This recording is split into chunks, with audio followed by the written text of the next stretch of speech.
Fala, gurizada, tudo bem aí com vocês? Bom dia. Bom dia. E hoje estamos aqui na Bósnia e Herzegovina, mais precisamente em Sarajevo, capital da Bósnia. E muitos de vocês devem estar se perguntando, tá, mas por que vocês foram para a Bósnia? Então, a Bósnia é um país riquíssimo em história e a gente queria fugir um pouco dos países tradicionais, dos países mais turísticos, né, aqui da Europa. Então a gente veio para a Bósnia porque aqui tem uma história riquíssima e que deve ser compartilhada com todos. Então aqui eu vou falar um pouco sobre Sarajevo, né? Então Sarajevo é a capital da Bósnia, localizada mais ao sul do país e ela tem em torno de 400 mil habitantes.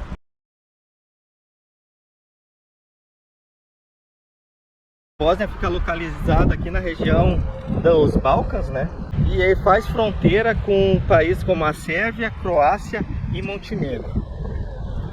E acredito que muita gente, né, deve ter alguma lembrança sobre a Guerra da Bósnia, que ocorreu entre 1992 e 1995 e estourou depois da declaração de independência da Bósnia e Herzegovina, resultando em mais de 100 mil mortos, principalmente de bósnios muçulmanos ou bosníacos.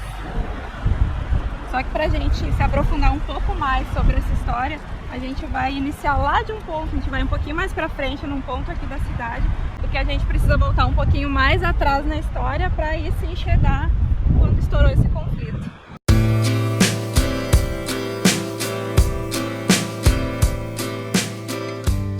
E antes de seguir mais em frente, eu quero mostrar aqui para vocês. Essa aqui é a prefeitura de Sarajevo. E a arquitetura dela é inspirada na arquitetura islã, né? Então podem ver que o desenho dos pórticos, né? As janelas, os adereços aqui do prédio é inspirado na arquitetura islâmica. E ela tem esse estilo arquitetônico islâmico clássico, né? Que é bem marcado, né? A gente consegue perceber assim que é o estilo. Também mostrar também aqui, talvez mais lá pra frente não vou conseguir visualizar, né? A gente não vai conseguir visualizar, mas aqui em frente tem vários cemitérios, né? Tem um aqui, tem um mais aqui em cima, que depois eu vou tentar filmar, e tem outro pra cá, que são tudo de cemitério de vítimas da guerra, né? Então a gente vai contar um pouco mais sobre a guerra durante o vídeo, mas só pra já deixar meio que situado aqui, né? Onde é que fica localizado esses cemitérios. Então eles são localizados aqui próximo à prefeitura, nas partes mais altas da cidade.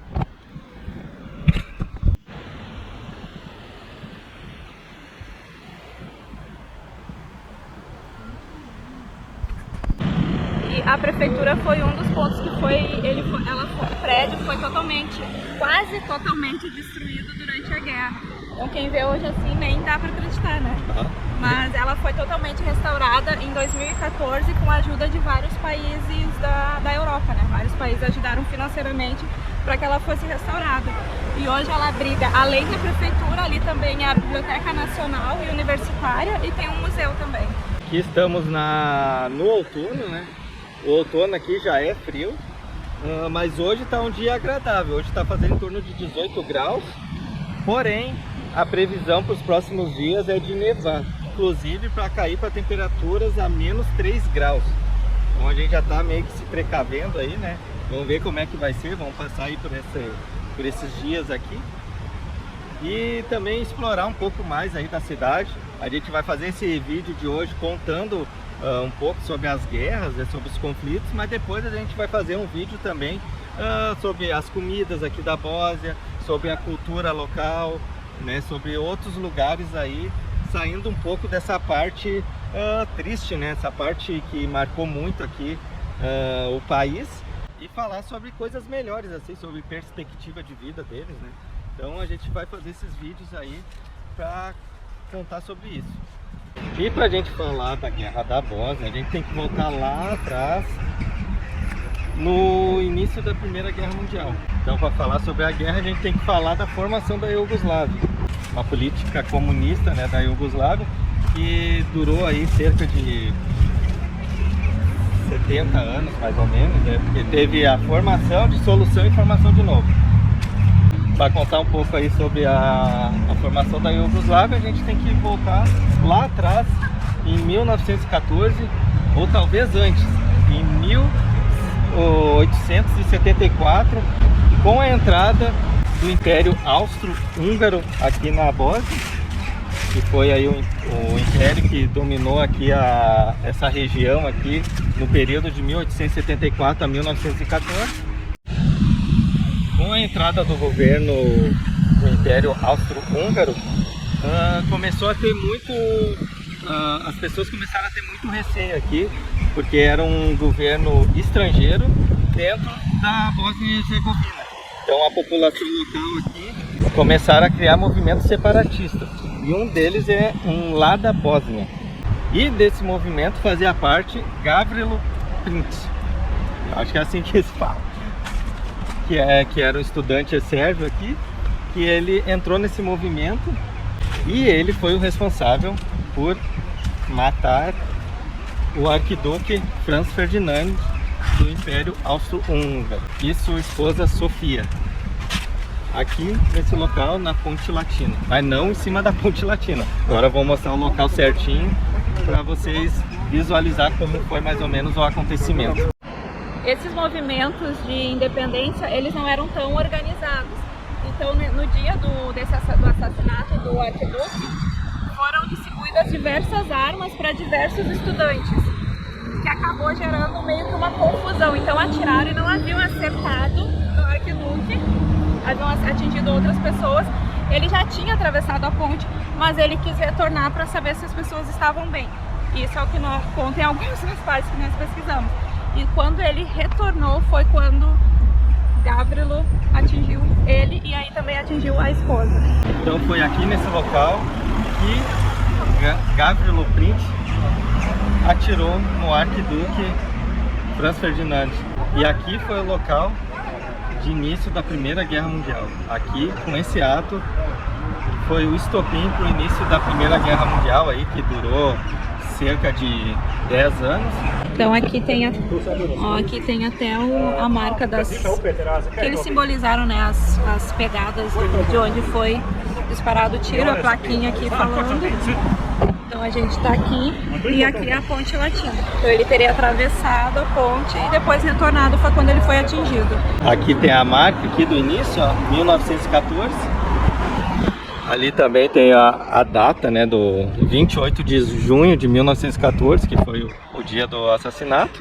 E aí, com o fim da Primeira Guerra Mundial, em 1918, surgiu um protótipo de Iugoslávia, que se chamava o Reino dos Sérvios, Croatas e Eslovenos, que depois, em 1929, veio a se tornar o Reino da Iugoslávia. E esse reino ele se fragmentou durante a Segunda Guerra Mundial, após a invasão italiana e alemã. E foi novamente reunificado com o final do conflito, aí se reunificou novamente.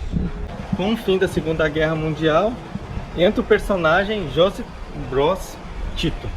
Para quem não conhece, ele foi um ditador iugoslavo, né, que governou a Iugoslávia por muitos anos.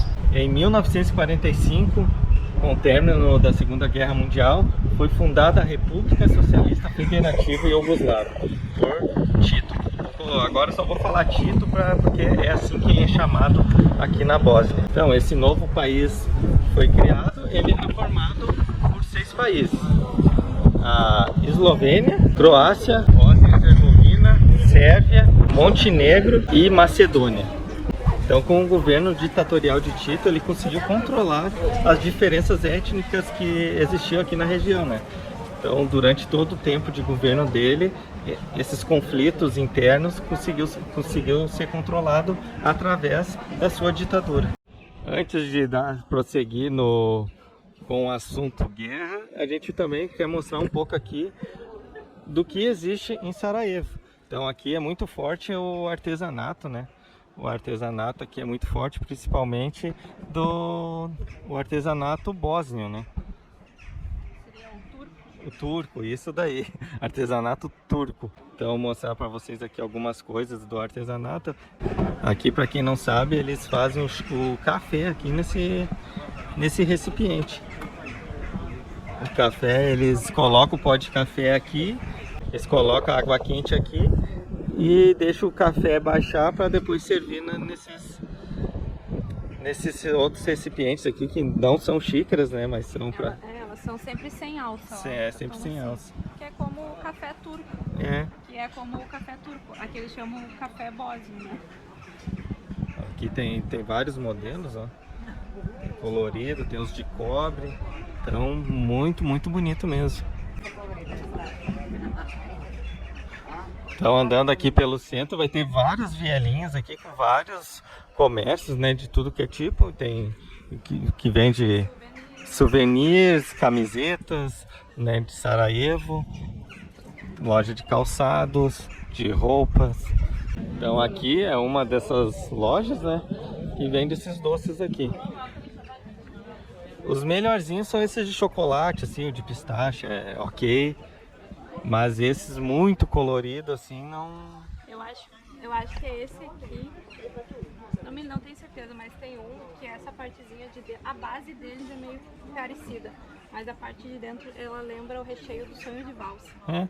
Achei bem parecido. É bem mas parecido. aí tem uns que eles têm algumas coisas dentro que não sei, não... Esse aqui também é interessante, eu gostei. Eu não gostei desse. É, eu achei mais... É os que eu achei melhorzinho. Esse daqui, esse daqui. Esse é ruim, esse é muito ruim. É, esse aqui não comprem. Tem um também, o outro que é roxo, mas esse... Acho que não é, aqui dentro é roxo. Que é toda uma gelatina. É, esse é ruim. Esse aqui também não é bom. Então, se vierem aqui um dia na Bósnia, vierem experimentar esses doces, ó, vai nesse, esse, e não vai te arrepender.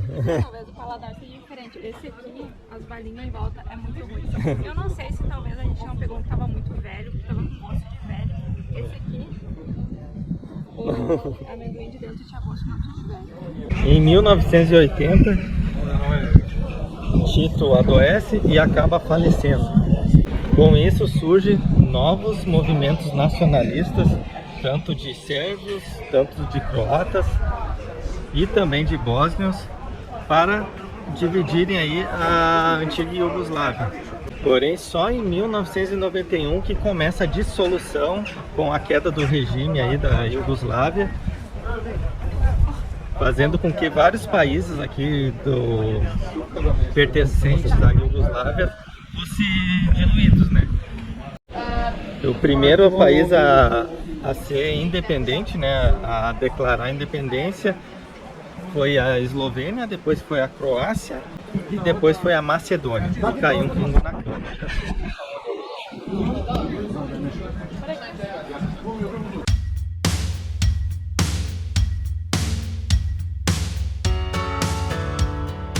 E aqui estamos no marco que divide as culturas, né? Oriental e ocidental aqui de Sarajevo. Então a partir daqui a gente vai começar a contar como começou a independência da Bósnia, porque foi uma independência um pouco mais conturbada por diferenças de etnias dentro do país. Porque na época a Bósnia e Herzegovina tinha uma população de 4,4 milhões de pessoas, sendo 44% dessas pessoas bósnio-muçulmanas, 31% eram sérvios e 17% eram croatas. E o restante eles se dividiam em outras etnias.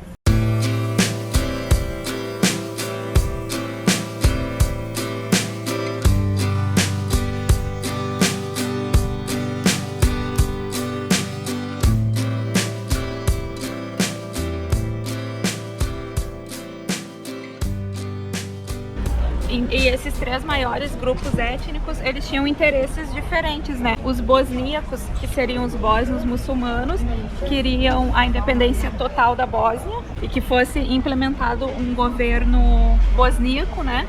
Que fosse encabeçado por um governo bosníaco.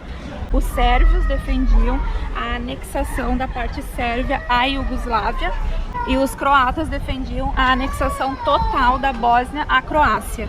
Então, com esses conflitos de interesses, o estopim da guerra foi ali a proclamação da independência da Bósnia. Daí, os que ficaram mais, digamos assim, indignados foram os sérvios. E no final de 91 início do ano de 1992, as tropas sérvias começaram a se deslocar aqui ao entorno de Sarajevo. E em abril de 1992 começou o conflito aqui na cidade. E se vocês observarem aqui, ó, Sarajevo ela é toda cercada de montanhas, né? Então as tropas sérvias se deslocaram até as montanhas e cercaram toda a cidade, fazendo com que os bosníacos não conseguissem sair da cidade para fazer compras, né, para trabalhar, por diversas coisas aí, eles não conseguiam sair da cidade. O que ficou conhecido como o Cerco de Sarajevo, né?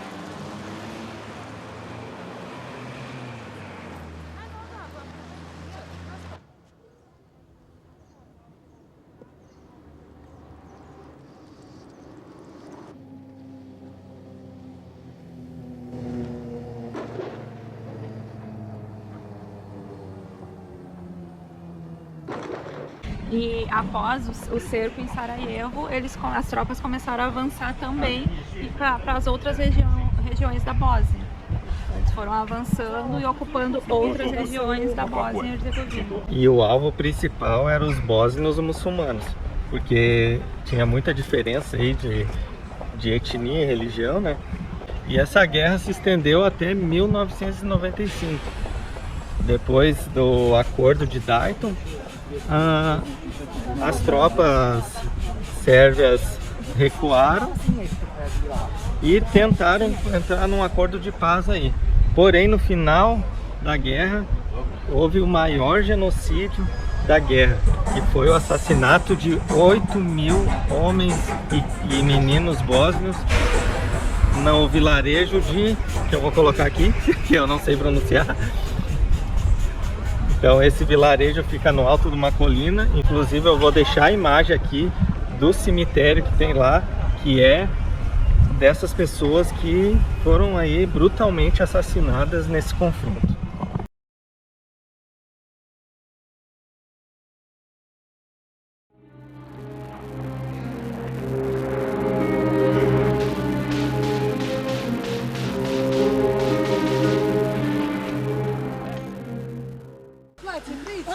Znači, pričati kad nas je umprofor dao, sve četnicima.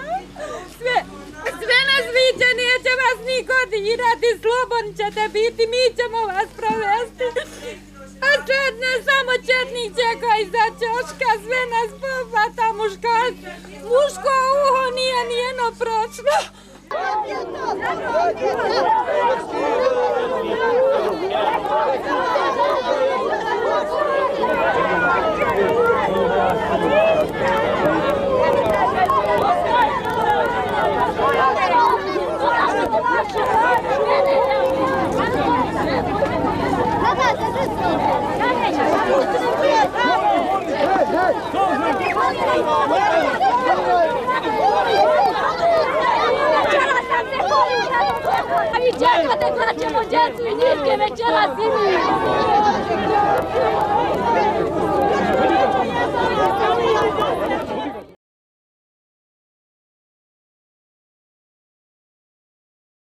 E olha essa notícia, a Itália investiga um safari humano durante a Guerra da Bósnia. Segundo a denúncia, turistas de vários países europeus pagavam para poder atirar em civis durante o cerco a Sarajevo entre 1992 e 1996, notícia que é destaque no site da CNN. A prática foi chamada de turismo de atiradores de elite. O Ministério Público de Milão, na Itália, investiga uma denúncia cruel e absurda. Segundo a acusação, italianos e turistas teriam pago o equivalente a mais de R$600 mil em valores atuais para atirar em civis durante a Guerra da Bósnia há cerca de 30 anos. O caso absurdo foi chamado de safari humano.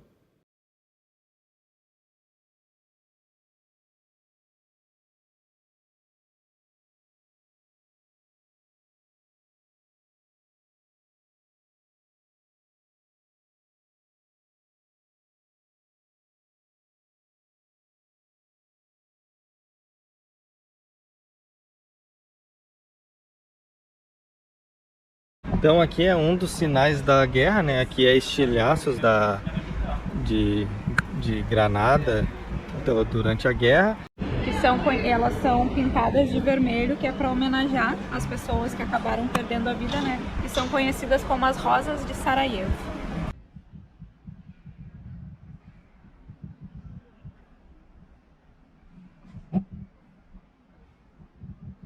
Então estamos aqui na Praça Multicultural de Sarajevo e aqui tem uma coisa bem bacana, aqui uma curiosidade é o pessoal aqui jogando xadrez, mas olha só como é que eles jogam. Olha como é que é o jogo de xadrez aqui.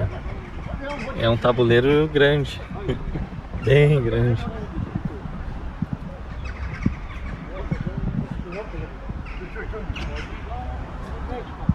Então aqui tem um memorial aqui, a primeira brigada policial de Sarajevo, que fizeram para os policiais mortos aí durante a Guerra da Bósnia. Aqui tem os nomes deles aqui, ó. Então esse aqui são algumas das vítimas aí da Guerra da Bósnia. E esse memorial tá em frente a uma igreja católica aqui, bem no centro de Sarajevo. Está aqui do lado, digamos, ocidental da cidade. Apesar de ter lá na parte oriental também tem, acho, uma igreja católica. Mas lá daquele lado tem mais mesquitas do que igrejas. Agora eu vou falar um pouco de algumas sequelas que ficou aqui na população da Bósnia e Herzegovina, né? Então aqui tem um alto número de fumantes aqui, altíssimo mesmo. E o tabagismo foi uma forma de controlar o estresse, né, durante a guerra, porque viveram aí 3 anos aí nesse conflito, então o nível de estresse era altíssimo. Então uma forma de tentar controlar esse estresse era fumar, né? Então até hoje aí ficou isso de herança aí. E tem muitos e muitos fumantes aqui, olha, é impressionante o número de fumantes que tem aqui. Inclusive no nosso apartamento lá, tem uma placa lá de não fume dentro do apartamento, mas eu não sei se é da rua ou se ficou ali, não sei, eu não sei explicar, mas a gente sente ainda o cheiro de cigarro, né? E na rua, ali dentro do prédio, ali é bem forte também o cheiro de cigarro. Agora chegamos aqui na frente da Igreja Sagrado Coração de Jesus, onde tem ali uma estátua ali do Papa João Paulo II. E aqui nessa igreja tem muitos sinais da guerra, como estilhaços aqui de bombas e morteiros, ó, que foram bombardeados aqui.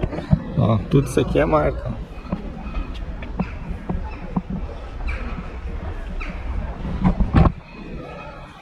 Aqui foi... Então tem várias partes aqui da igreja que sofreram aí com estilhaços aí de munições. Ah, lá também forte.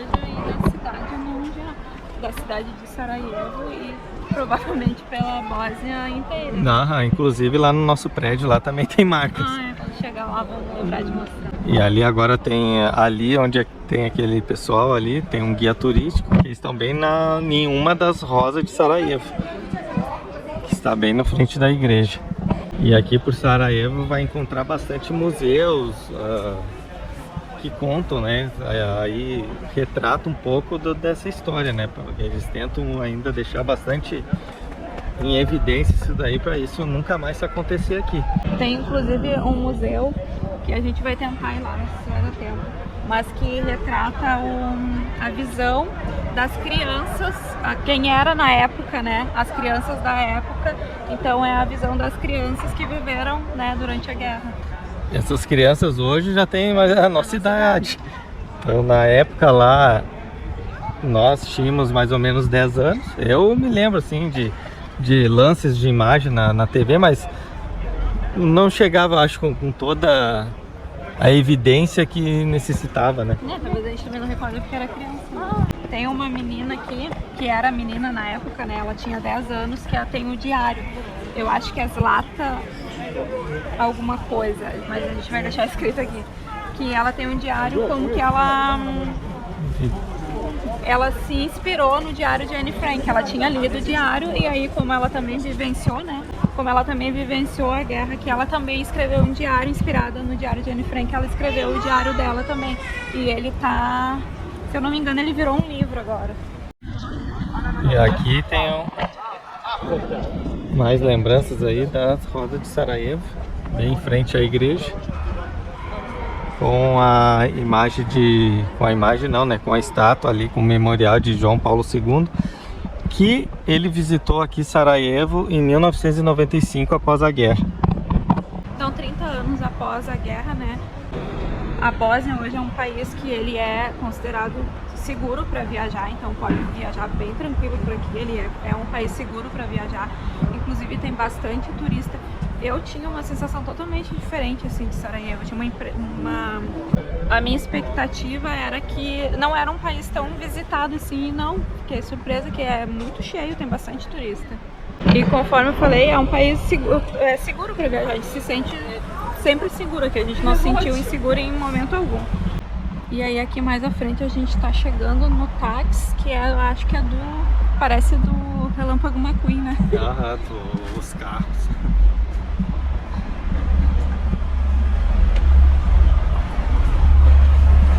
É bem destacado. Não sei se todos aqui são assim, mas parece do Relâmpago McQueen. Agora chegamos aqui em uma outra ponte aqui desse rio que corta a cidade, que eu vou tentar pronunciar aqui, Rio Mietska, acho que é assim que se pronuncia. Inclusive, caminhar aqui na beira do rio é algo que os locais aqui fazem bastante. É um lugar bem bonito, bem bacana assim para tu poder fazer sua caminhada, apreciar, fazer caminhada. Porque, olha, vamos virar aqui a câmera e vou mostrar para vocês aqui a vista, que é muito bonito. Não sei se vai enxergar porque tá meio escuro, mas tem todas essas colinas aqui, ó. E a gente consegue ver do outro lado do rio a parte antiga da cidade, a parte central. Então dá todo um charme aí no visual, bem bonito. E aí tá dando um visual mais bacana ainda, que a gente tá no outono. A gente tá quase no inverno já, na verdade. E aí tá cheio de folha, as folhas mortas. Tá cheio de folhas caídas, tá bem com aquela cara, aquela cor de outono. Vira pra frente pra mostrar ali. Ali, ó, olha a quantidade de folhas que caiu das árvores aqui, ó. Elas são parecidas com as folhas das hortênsias, mas não é, ó. São essas folhas aqui, bem típica aqui da região, né? E típica de inverno e outono, combina bastante, ó. E aqui tem muitas delas, ó. Dá todo um colorido, né? O verde se apaga com as folhas. Dá todo um colorido, não, dá toda uma paleta outono. É a minha paleta de cores. Eu particularmente acho o outono uma das épocas mais bonitas assim, da cidade. A primavera também, mas é que a primavera, para quem tem rinite, ela é um pouco incômoda. Então eu acho o outono ele tem um ar aconchegante. Então, para o vídeo não ficar longo, espero que você tenha gostado desse vídeo. Não esquece de deixar seu like, se inscrever no canal, compartilhar. Isso daí ajuda bastante o nosso canal. Nos vemos no próximo vídeo, que a gente vai tentar trazer um pouco mais daí de leveza, né? Porque contar a história triste fica um pouco pesado, um clima pesado. A gente tentou trazer de uma forma que não ficasse tanto, né? Inclusive muitas coisas nós não falamos, nós resumimos, porque é um assunto bem pesado. Até o YouTube acho que nem iria aceitar alguns termos, algumas coisas. Mas enfim, no próximo vídeo nos vemos no próximo. No próximo vídeo terão coisas mais leves, certo? E nos vemos no próximo vídeo. Valeu, tchau, tchau. Tchau.